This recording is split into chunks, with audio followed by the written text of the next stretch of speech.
বর্তমান সময়ে কোনো ব্যবসায় বিনিয়োগ করে সেই ব্যবসার অংশীদার হওয়ার সবচেয়ে জনপ্রিয় মাধ্যম হলো স্টক মার্কেট, যাকে আমাদের দেশে শেয়ার বাজার বলা হয়। শেয়ার বাজারে বিনিয়োগ করে অনেক মানুষেরই ব্যাংক ব্যালেন্স ফুলে ফেঁপে ওঠে, আবার অনেকে দেউলিয়া হয়ে যায়। আজকের পর্বে পর্যালোচনা করা হবে এই শেয়ার বাজার কিংবা স্টক মার্কেট কিভাবে কাজ করে তা নিয়ে। স্টক মার্কেটের যাত্রা ১৬০০ সালের দিকে ডাচ ইস্ট ইন্ডিয়া কোম্পানির হাত ধরে। সে সময় তাদের শতাধিক জাহাজ পৃথিবীর বিভিন্ন দেশে স্বর্ণ, পোর্সেলিন, সিল্ক এবং নানা জাতের মশলা রপ্তানি করত। কিন্তু ব্যবসার এই বিপুল পরিসর ছিল অত্যন্ত ব্যয়বহুল, তাই তারা প্রাইভেট ইনভেস্টমেন্ট চালু করে, যার ফলে বন্দরে থাকা লোকেরা জাহাজে ইনভেস্ট করত এবং তার বিনিময়ে জাহাজ ফেরত আসলে তার প্রফিটের অংশ পেত। এতে উভয় পক্ষই লাভবান হতো। ফলে কিছু সময় পর তারা পোর্টে এবং কফি হাউসে তাদের ব্যবসার এই শেয়ার বিক্রি করা শুরু করে, যা ছিল পৃথিবীর প্রথম স্টক মার্কেট।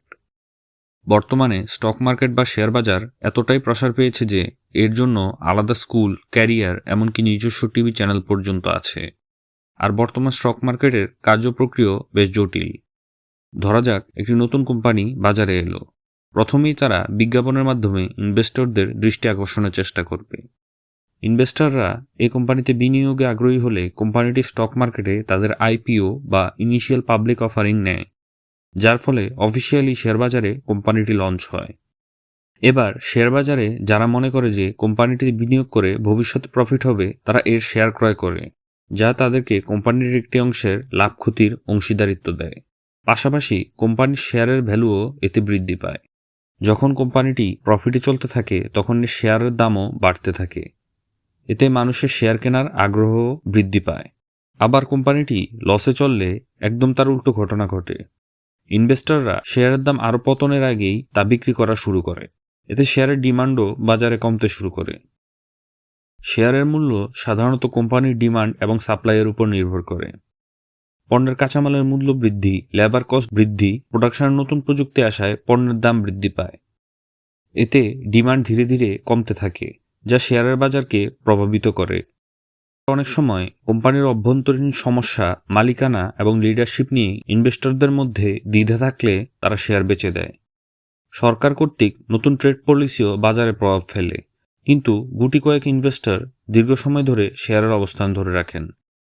তাদের মার্কেট সম্পর্কে ভালো ধারণা এবং জ্ঞান থাকার কারণে দেখা যায় শেষ পর্যন্ত তারাই সবচেয়ে বেশি লাভবান হন। কিন্তু শেয়ার মার্কেটে দীর্ঘদিন শেয়ার ধরে রাখার প্রবণতা খুব একটা দেখা যায় না, কারণ ইনভেস্টররা শেয়ারের পজিশন ভালো হলে তা বিক্রি করে ব্যক্তিগত লক্ষ্য পূরণে মনোনিবেশ করে। শেয়ার মার্কেটের এই দৈনন্দিন ওঠানামা কোনো দেশের অর্থনীতিকে হঠাৎ যেমন বড় করে তুলতে পারে, ঠিক তেমনি মার্কেটে বিশাল পতন হলে ক্রাইসিস সৃষ্টি হতে পারে। আমাদের দেশে অনেকের ধারণা শেয়ার মার্কেট শুধু ধনী বা প্রভাবশালী লোকেদের জন্য, কিন্তু বাস্তবতা হলো শেয়ার মার্কেটে ইনভেস্ট করার জন্য টাকার পাশাপাশি জ্ঞান এবং এর কার্যপ্রক্রিয়া সম্পর্কে ভালো ধারণা থাকতে হয়।